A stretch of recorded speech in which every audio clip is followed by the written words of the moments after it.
Nawalan ka ba ng kumpiyansa sa sarili dahil sa tingin mo nagawa ito ng mga experience mo in the past from other people?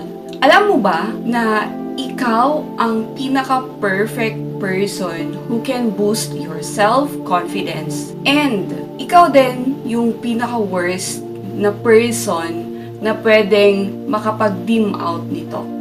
Hello there, beautiful fairies! I am Charlene June, a writer for 8 years and a self-published book author. As of now, I am being a message of peace and courage by helping my clients maximize their digital marketing assets so that they can help more people through their businesses. And today, we're gonna be diving deeper into a topic that I know that most of you here watching this video is going through right now, especially if you are still stuck in that self-doubt process or that self-doubt era na nawawalan ka na talaga ng confidence and hindi mo alam kung saan ito nanggagaling.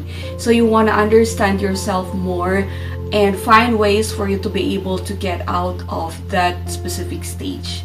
So if you think that you are losing that spark or maybe that fire on something that you love, you may be into writing, you may be into music or other crafts, other creative stuff, then this video is for you. Okay, so I may not know exactly what you're going through right now, but what I do believe is at the end of every dark tunnel is a light.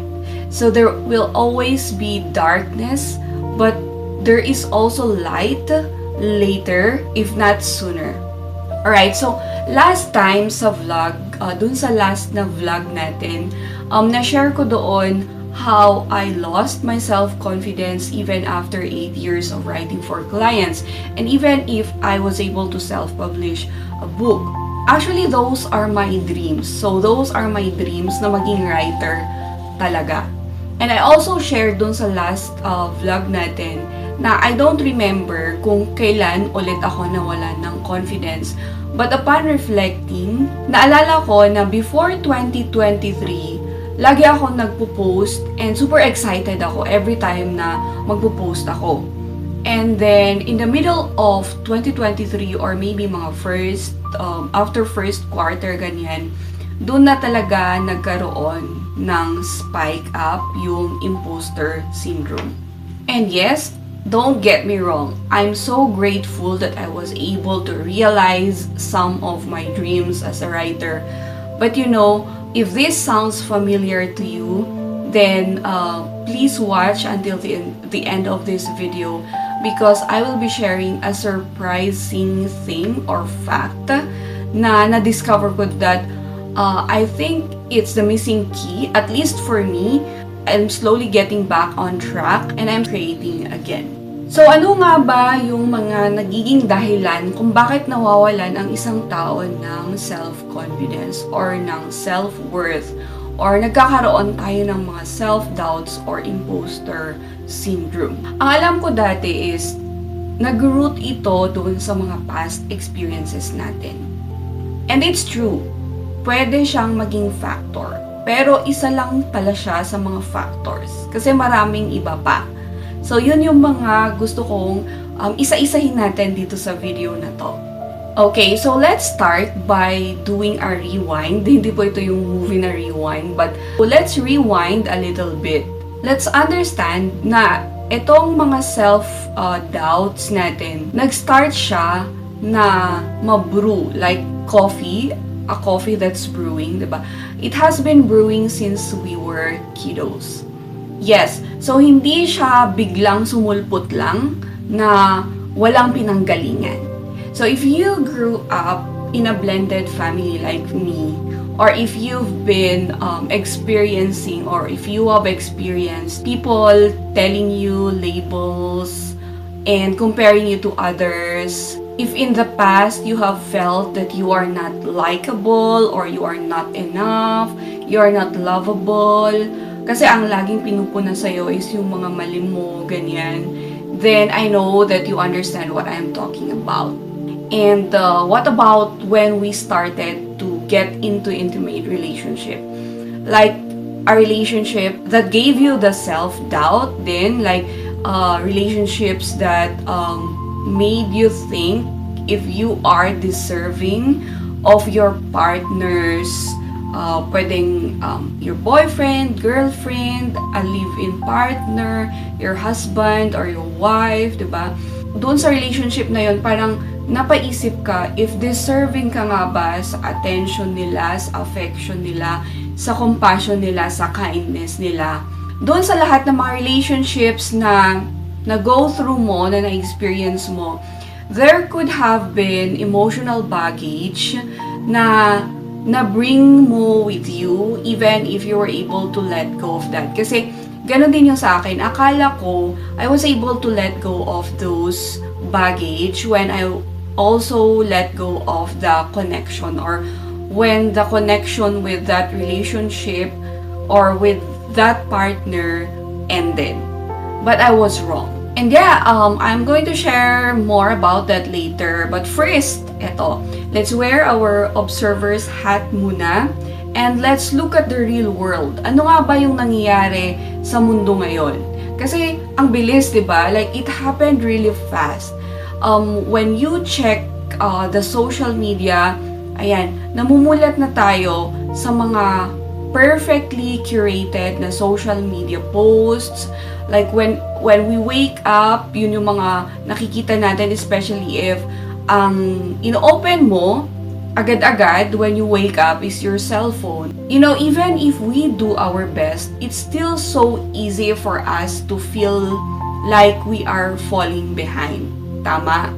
If magiging honest ka sa sarili mo, may mga ganun talaga tayong nararamdaman whenever we open the social media app. Okay, so let's look at some examples. So some of you are members of the freelance writing side gig community, and some of you reached out to me. They are appreciation messages, but hear these messages. Some of you are saying, how can I improve yung writing style ko gaya nung sayo na hindi boring basahin? Another one is, gusto ko din sanang magsulat ng ganon. Yung laging may wisdom, pero kasi baka mali pala ang ma-share ko.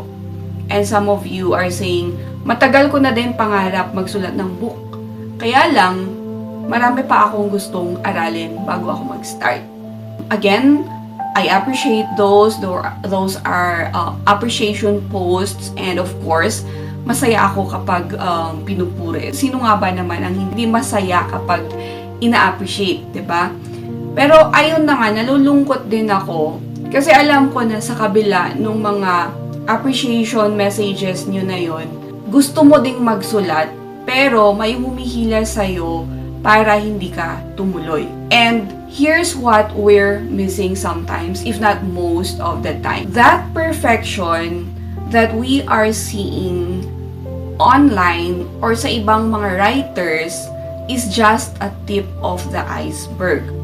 And even if we think that we are seeing, parang for example, yung mga candid shots, and example yung mga get ready with me videos, or something like yung woke up like this na mga image posts, diba? Even if we think that those are just really candid lang na mga content, or yung mga nakikita natin ibang mga writers, ang bilis lang mag-post, ganyan. Ang hindi natin talaga nakikita is yung kabuuan na meron din process yon that aren't fully revealed dun sa final post na nababasa or nakikita natin. So, ilan sa mga nagpo-post ng get ready with me videos, hindi rin agad nagkakaroon ng ganong courage to show their face on camera na walang makeup. Lalo na if na sanay na sila na meron silang makeup pag humaharap sa camera.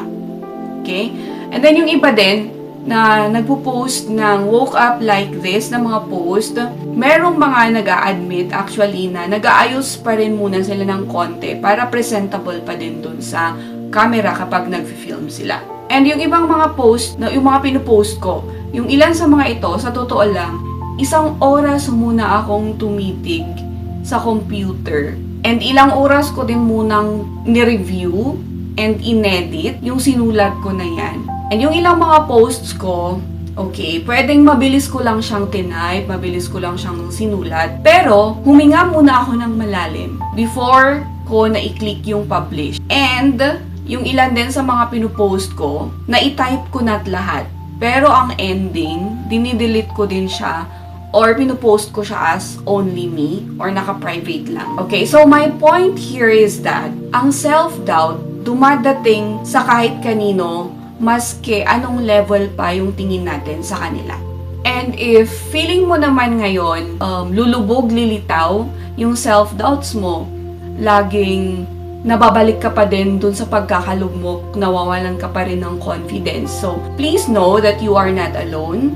Kasi ang laban na to, patuloy talaga natin siyang pagdaraanan and getting back that self-confidence every single time na nalulugmok ka dun is a journey that every single one of us is going through. Even the most perfect person or journey or object na nakikita natin, na ina-appreciate natin, lahat yan nagdaan sa proseso ng pagpapanday. May apoy, may mga challenges, may mga obstacles or roadblocks, may mga issues muna bago sila napunta doon sa perfect image na nakikita natin. Like for example, this little girl. There was this charming and cute little girl who, as young as 6 years old, unconsciously made it a goal to constantly prove her worth.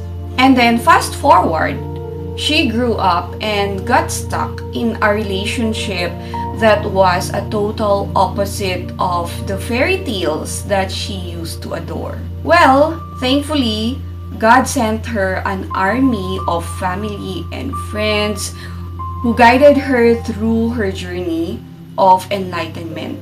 Ibig sabihin, there were people who helped her see that this relationship that she's into is important in her life, but it needs to go.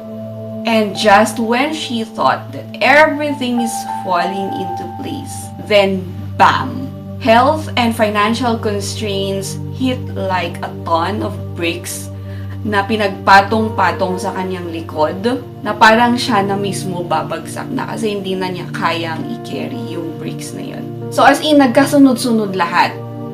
Yung tatanggalin pa sana niya yung isa na brick, pero meron na ulit na ipatong. Hanggang sa exhausted na siya, hindi na niya alam kung paano niya isa-isahin na tanggalin yung bricks sa kanyang likod para magkaroon siya ng freedom to move again, ganyan. And then, emotionally, hindi na rin niya alam kung paano niya i-process yung mga nangyayari sa kanya hanggang sa tumaas na yung anxiety levels niya.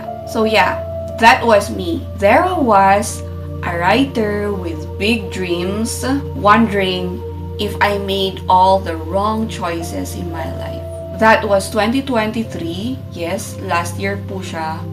And that was when my imposter syndrome spiked up. Pero, of course, meron laging kasamang good news yan. Every bad news, meron siyang kasamang good news. So, July last year din, same year, I encountered or I saw a post on social media about a self-discovery and self-mastery program. So this is a Hawaiian authored program. And you know what? It felt like it was an answered prayer for me. Kasi simula nung na-meet ko yung unicorn client ko nung 2019, gustong-gusto ko na talagang makapag-join ng self-discovery or mga self-mastery programs like this one. So nung nakita ko to, grabe talaga yung tuwa ko. Like, I think this is it. Ganun yung pakiramdam ko nun. However, when I checked on the price tag nung program na yon, nagulat ako and I felt disappointed. Diba? Patong-patong na yung mga challenges that time. And financially, nahirapan na din ako mag-budget. But here, it was, yung pinagdarasal ko na program, nasa harap ko na siya. And you know, I'm not that kind of person na kapag gano'n na nahihirapan ako, magmumukmuk lang ako sa tabi and I would blame the situation. Thankfully, siguro dahil na din sa mga tinuro ng parents, ng environment, ng mga mentors, ganyan. Pag may mga ganoong sitwasyon, yes, haharapin ko siya. Alam ko na mahirap, pero maghahanap ako ng paraan. And nung time na yon, I was working so hard, like literally working so hard. I have 4 kids, and my youngest is 2 years old. Magto 2 years old pa lang nung time na yon. So I was really busy. Ang dami kong ginagawa sa loob ng bahay, tapos meron pa tong maghahanap ka ng work, and then, yun na nga, patong-patong yung mga nagiging challenges along the way. So, hindi talaga siya ganun kadali. But, like they said, if you want something, gagawa ka ng paraan.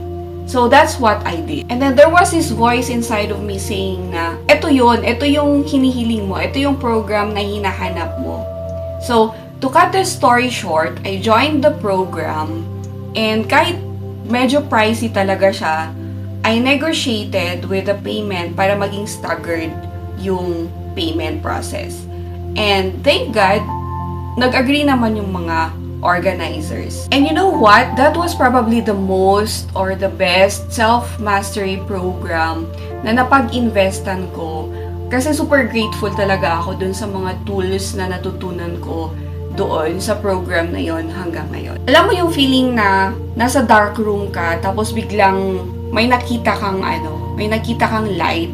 Yung kahit na hindi as in na lumiwanag yung buong room, pero may nakita kang light, yung parang nabigyan ka ng hope, ganyan. So, second day pa lang nung class na yon, nagkaroon ako ng ganon talaga na moment. If you are a positive thinker, siguro magugulat ka sa susunod na i-share ko sa'yo. Kasi ever since I had my first child, naging positive thinker talaga ako. And I'm really good at tricking myself that I am okay even if I'm not. And well, I won't say na masama yun or hindi yun mag-work. Kasi obvious naman, diba? It worked for me. Because here I am now, right? But in that self-mastery program, I learned that it's not just about thinking positive. It's all about acknowledging all the messy, the not so Instagram-worthy parts of our life and our journey. Kasali yun dapat. And that's also where I discovered na yung mga past events na nangyari sa buhay ko, nalampasan ko sila. Pero yung programs, yung mga beliefs, yung mga stories na sinasabi ko noon sa sarili ko or yung mga stories na naririnig ko sa iba, yung mga labels na iwan sa akin. And marami pang nangyari doon sa 6 days ng self-mastery program na to. And sobra talagang grateful ako. But wait, there's more. Akala mo siguro na napaka-epic na, di ba? Wow, ang ganda naman ng program na yan, ganyan. So siguro, after that program, nasa cloud 9 na ako. Tama? Mali. It turns out na the more you are becoming aware of what's happening with you, the more you are discovering yourself, the more you are knowing who you are, the more you are seeing all of it, all of you, all of the parts of your life, mas nagiging mahirap siya. 'Di ba? Pag maglilinis ka ng bahay, ang mangyayari pag magde-declutter ka, magiging messy muna lahat bago magiging masaayos or magiging organized yung mga gamit mo. And with so much baggage that I held on to, nahirapan ako, na-exhaust ako. The mess was all over the place. Like, literally, it's all over the place. So, nakaka-overwhelm talaga siya. And let's talk about energy vampires. Hindi ko alam if naniniwala kayo sa mga ganito or narinig nyo na to, but these are the people or the thoughts or the events na parang it's sucking out the energy out of you.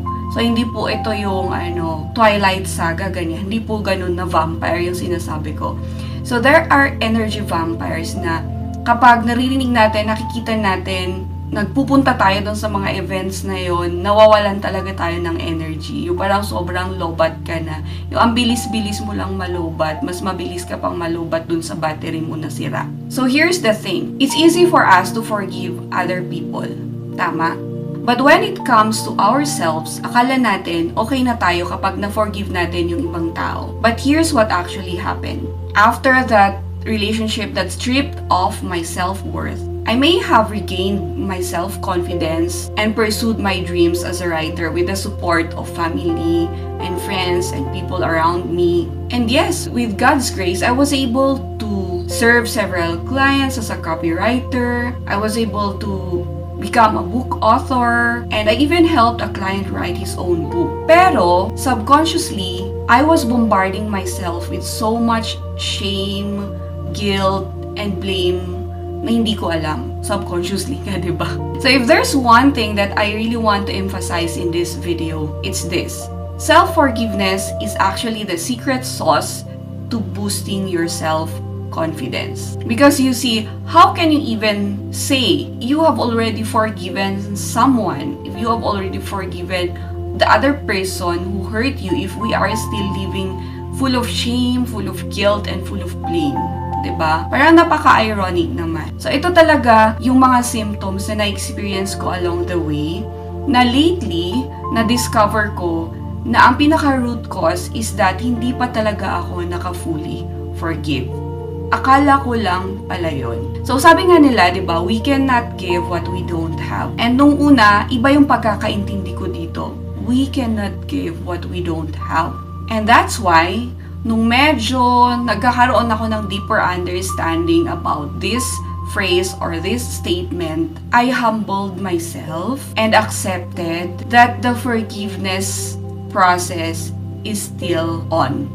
So, hindi pa pala siya dapat i-switch off or kalimutan. So, if you're also like me, kapag andito ka rin sa sitwasyon na to, please feel brave, my fairy friend, kasi lahat tayo, hindi agad-agad malalampasan yung journey na yan.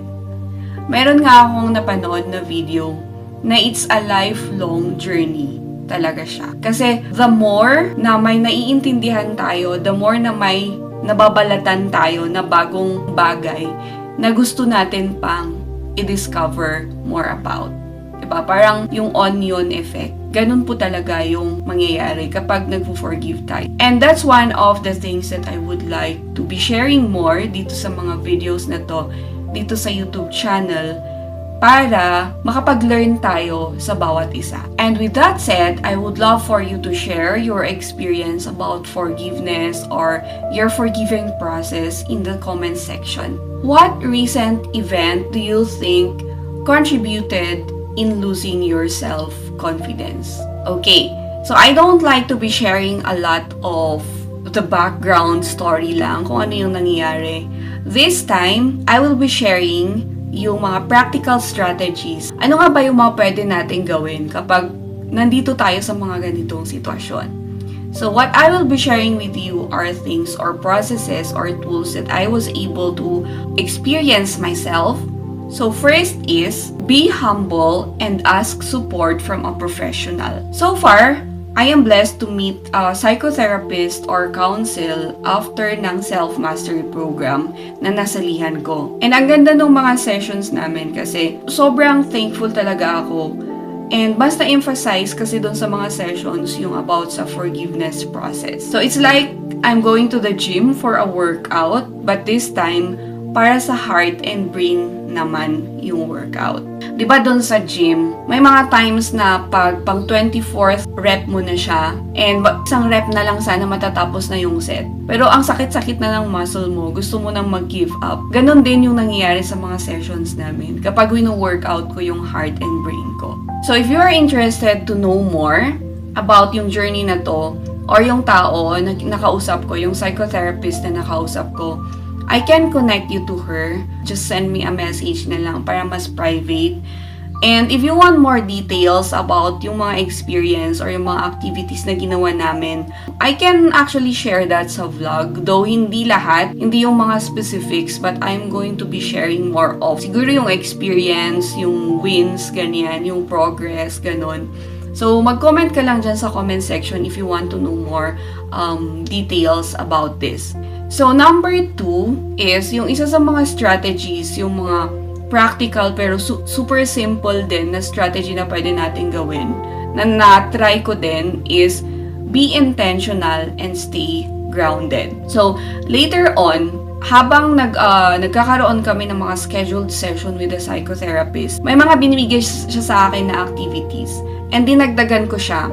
So, ito yung mga research-based na mindfulness practices na natry ko. Una is journaling, meditation, prayers, being with friends, connecting with nature, and being present sa mga taong mahal ko.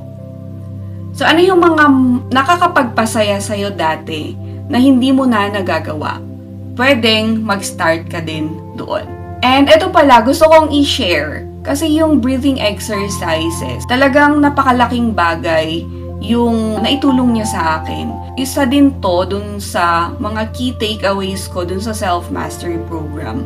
Napaka-simple lang niya na practice, diba? Breathing exercise. Pero every time na ginagawa mo siya, may bago kang wisdom. For me, it's really grounding. I love to do it even if I'm working. Like, ngayon alam ko na kung paano huminga. Kasi dati, laging rushed, laging stressed, ganyan.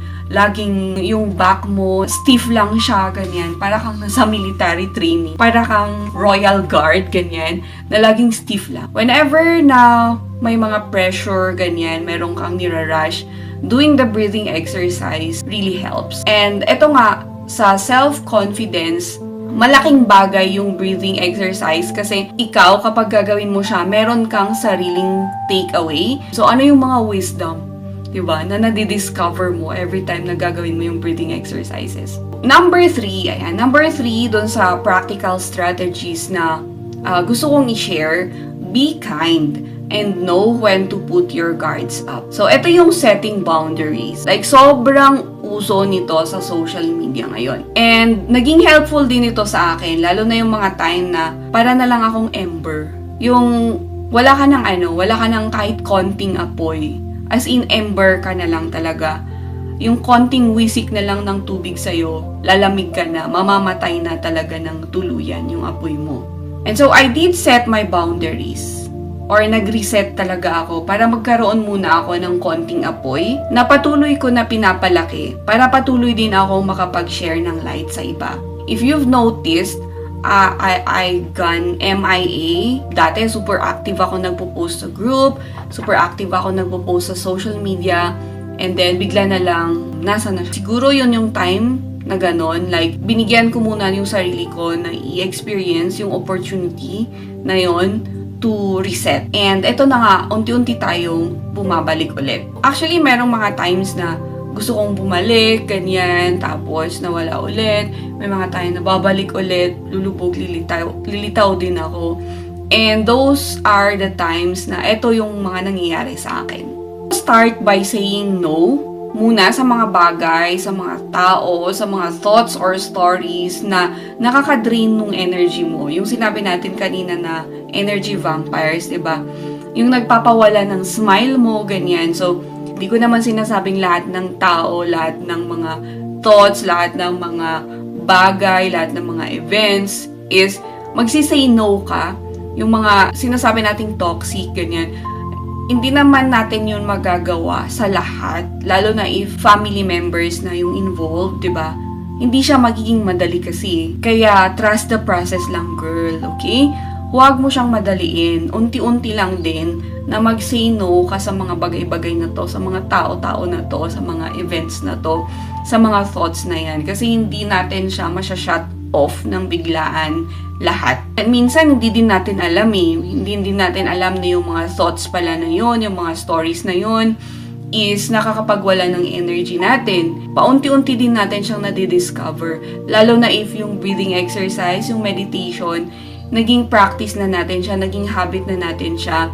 Doon, mas magiging malalim yung pagkakaintindi mo din sa mga bagay-bagay and mas makikita mo din yung mga bagay na hindi mo nakikita dati. And yeah, with setting boundaries, meron akong bagong perspective about this recently. Pero siguro sa mga susunod na video ko na siya i-share kasi parang medyo humahaba na din tong sharing ko dito sa video na to. Hindi ko alam. May notes kasi ako, to be honest. May notes na ako ngayon. And gusto ko kasi siyang gawin din na vlog post this time. Hindi kagaya nung last na video na basta spontaneous lang din ako nagsalita ng nagsalita. ngayon, parang sabi ko, nakita ko yung last na video, hindi maayos yung video quality, ganyan, pati yung audio. So, nag-try ako ngayon na mag-test ng ibang process. And if you've watched the last video, na-share ko dun yung bloopers natin. So, check nyo na lang yon yung last na video natin.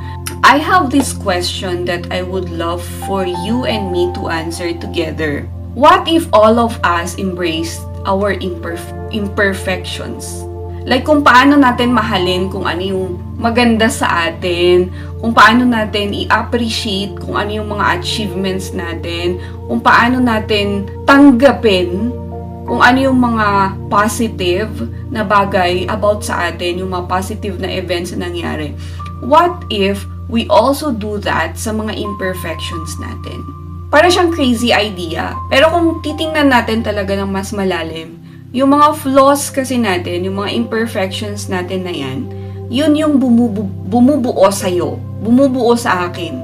It's what makes us. Isipin mo na lang yung sundae, yung ice cream. Sundae sa McDo, ganyan.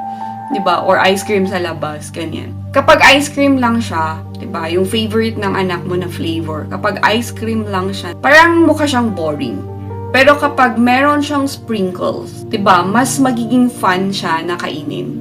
Be honest. So yung plain na sundae na yun yung personality mo na positive. And yung sprinkles is yun yung mga imperfections or mga negative or mga flaws na tinatawag. So kung meron ka nung dalawa na yun, it's more fun to eat, right? They are both important sa kabuuan natin. So let's embrace the both of them with equal na pagmamahal. Ayan, so huling hirit na siguro to. Another factor why a writer or someone may lose her confidence or his confidence to be creative is the fear of failure or even success. So let's talk about success this time. Bakit kaya? Nag-curious ako. Who decided that success means owning a wealth-building company or business, a fancy car, or a Birkin bag anyway? Diba?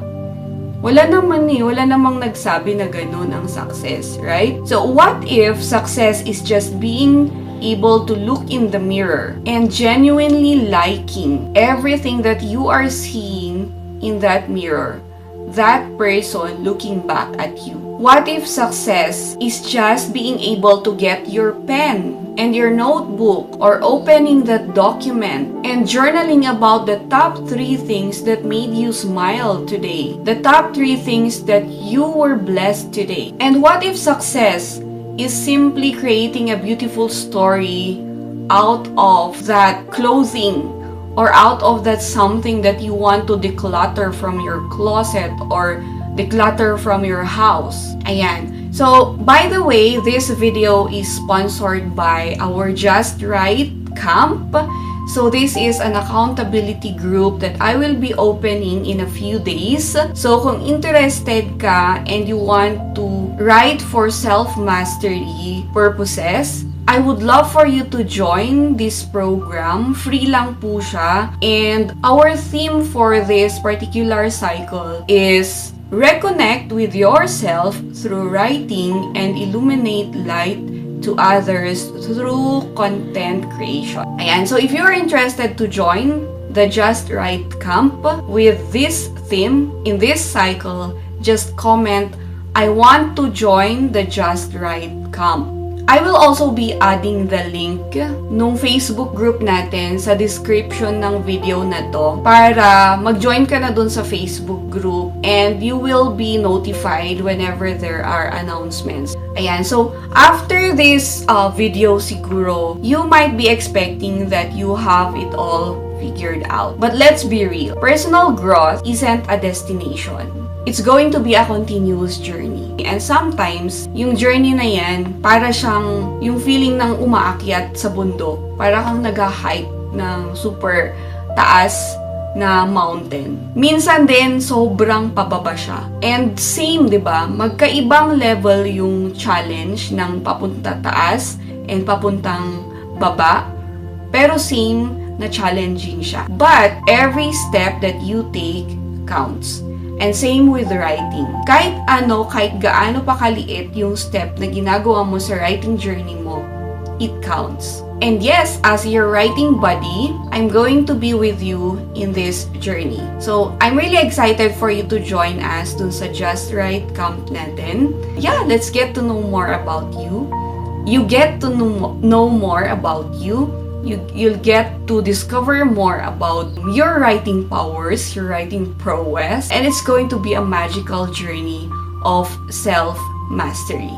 If no one has told you yet, please know that you are so much more capable than you give yourself credit for. You are worthy of love, of success, and yes, even yung promotion siguro sa work, if nag-work ka, yung business launch, if meron kang business na gustong i-start, or yung book launch, if meron kang book na gustong ma-realize, please know that you are worthy of that success.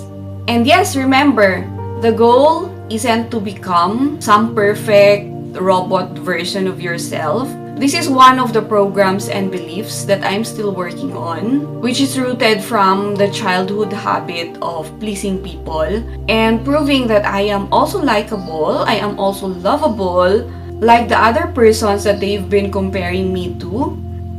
After all, knowing your self-worth starts with loving all of you. The good, the bad, and the why did I even say that or why did I even do that moments. So you've got this, and I'm cheering you on every step of the way. Now, go out there and show the world how amazing you are. You are truly an amazing person because you are. So yes, let's take care of our light and keep sharing it to others through writing, through music, through design, or whatever your heart is into right now. And well, if you're a parent or a mom, I don't want to be biased, but that also counts like a gazillion points already. So, hindi mo na kailangang maging anything pa. If you're already a mom and you're enjoying that, you're loving being a mom, then that's it. That's your light. Keep shining. So yes, that's a wrap, beautiful fairies. And if this video resonated with you, I would love for you to please click on the subscribe button. Help me grow this YouTube channel. Help me share this message to your friends, to your loved ones who also want to receive these kinds of messages. And if it's okay with you, please turn on the notification also, yung bell icon. I would really love to connect with you. So I hope to see you inside the Facebook community. Join us in the next Just Right Camp cycle. Yes, this is Charlene June once again, reminding you that you are enough, you are capable, you are absolutely amazing. Peace, love, and courage be with you always. Bye-bye!